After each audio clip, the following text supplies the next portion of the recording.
No surprise, given that our In-Fisherman office sits on the banks of the upper Mississippi in north central Minnesota, that we're right at home on that river, especially when the target is the vibrant population of smallmouth bass that resides therein.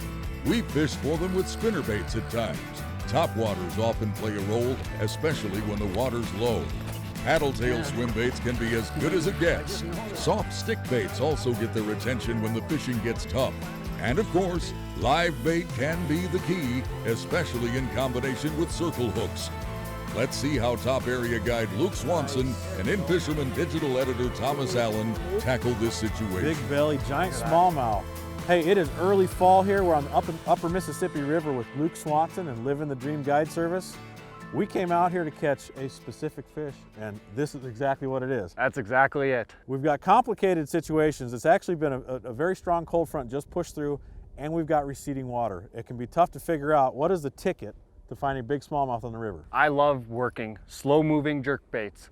Twitch, twitch, let it pause a long time, and that's what we've been finding already this morning, that those fish are just wanting that little bit longer pause, and big fish are eating today with the water temperatures going down and fall coming. So sometimes slowing down is a ticket to catching big smallmouth. Let's get another one of these. You know, right as I brought that jerkbait across, there's a little bit of weeds. I kind of popped it free, and the minute that jerkbait freed itself from the grass, that fish inhaled it. Felt like a good thump, but by the time we got it to the boat, it just had one hook in its mouth. Yep, just barely nipped it as soon as you ripped it out of those weeds, and you were fishing a little gravel weed flat there and it drops off, and you know, you got a deep hole right behind there, and so I'm sure that fish was sitting down in that deep hole with all of his buddies, moved up on that flat to feed on crayfish, shiners, whatever, and you caught him right there, so. Well, let's talk a little bit about the retrieve. We're working it kind of slow, sharp snaps, letting it hang, but the key seems to be bringing it perpendicular to the current. Yep, absolutely. So if you think of a dying bait fish, it's not going to be swimming upriver with this current. So a lot of times I like bringing it straight across or even a little bit downriver, but as soon as that bait gets downriver, those fish just seem to pick that up, that a real bait fish isn't going to be swimming upriver. So did you see where that fish came from? Yeah. That dead slack spot? Okay. It's the same thing with this next spot, just underneath that tree.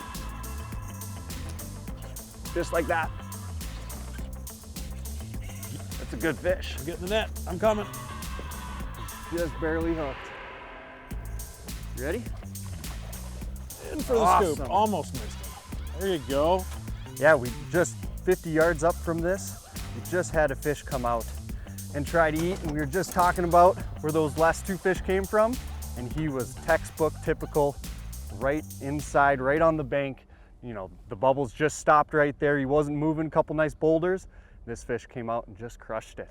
The current seems to be critical to where you're placing your bait. We're dropping the bait right into like an eddy. The water is flat, you've got pretty strong current, and you're ripping that jerk bait right through the current seam. Yep.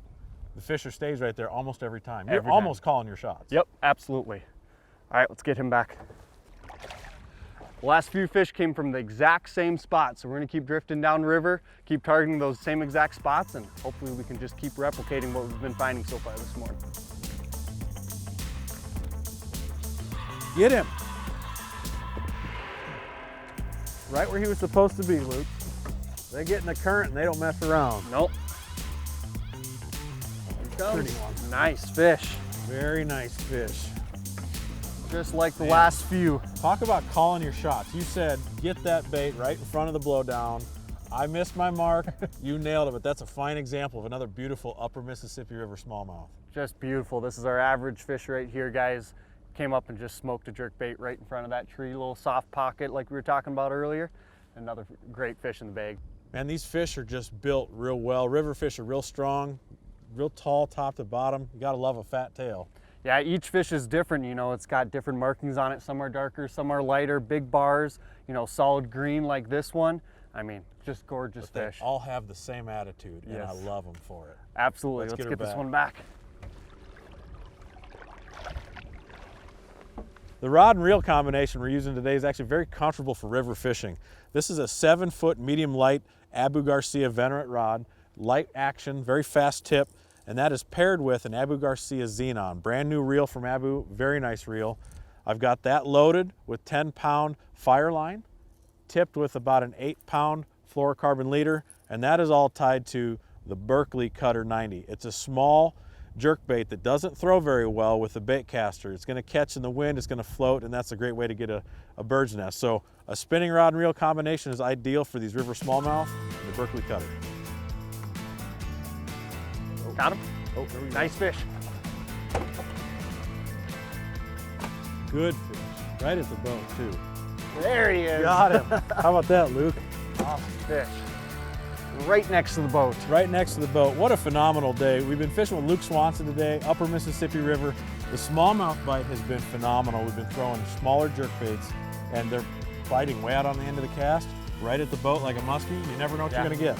It's been an awesome day on the water. They've been nipping it. We've had fish crush it. We've had a little bit of everything, and you know, with these falling water levels and cooling down temps, the bite's only going to get better. So it's going to be a great rest of the year on the water.